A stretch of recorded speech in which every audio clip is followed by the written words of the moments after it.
Guys, like share and subscribe ചെയ്യാൻ മറക്കരുതേ. ഈ ഒരു ഡയലോഗ് കേട്ടാൽ തന്നെ അറിയാം ഫോണിൽ യൂട്യൂബ് തുറന്നു വെച്ചിരിക്കുകയാണെന്ന്. കുറച്ചു കാലങ്ങളായി ജനങ്ങളുടെ മനസ്സിൽ ഇടം പിടിച്ചിരിക്കുന്ന സോഷ്യൽ ഇടമാണ് യൂട്യൂബ്. എന്ത് കാര്യമുണ്ടെങ്കിലും അതിൽ സെർച്ച് ചെയ്ത് നോക്കിയാൽ മാത്രം മതി.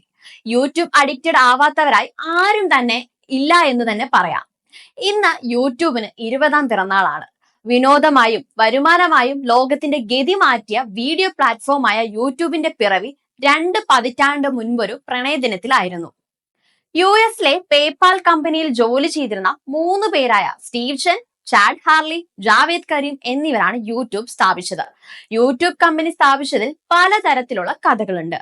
സാൻ ഫ്രാൻസിസ്കോയിലെ ചെന്നിന്റെ അപ്പാർട്ട്മെന്റിൽ ഒരു ഡിന്നർ പാർട്ടിയിൽ ചിത്രീകരിച്ച വീഡിയോകൾ പങ്കിടാൻ ബുദ്ധിമുട്ട് അനുഭവപ്പെട്ടതിനെ തുടർന്ന് 2005 ആദ്യ മാസങ്ങളിൽ ഹാർലിയും ചെന്നും യൂട്യൂബിനായി ഈ ആശയം വികസിപ്പിച്ചെടുത്തു എന്നാണ് പറയുന്നത്.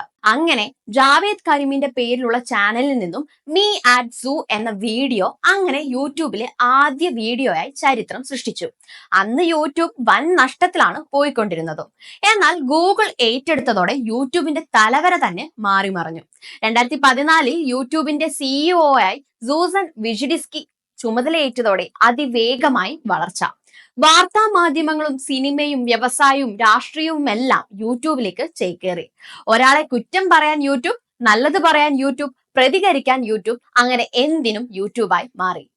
അങ്ങനെ ജനങ്ങളുടെ ഇടയിൽ ലൈക്ക്, അൺലൈക്ക്, പ്ലീസ് സബ്സ്ക്രൈബ് എന്നിങ്ങനെയുള്ള വാക്കുകളും സുപരിചിതമായി തുടങ്ങി.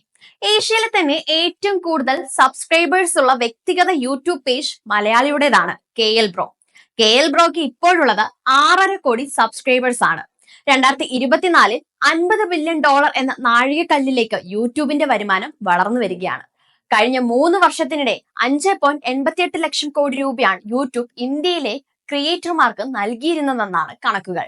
ആളുകളെ രസിപ്പിച്ച് ഇന്ന് തലമുറകളെ ഒപ്പം കൂട്ടി യൂട്യൂബ് മുന്നേറുകയുമാണ്. 20ന്റെ നിറവിലെത്തിയ യൂട്യൂബിന് പിറന്നാൾ ആശംസകൾ.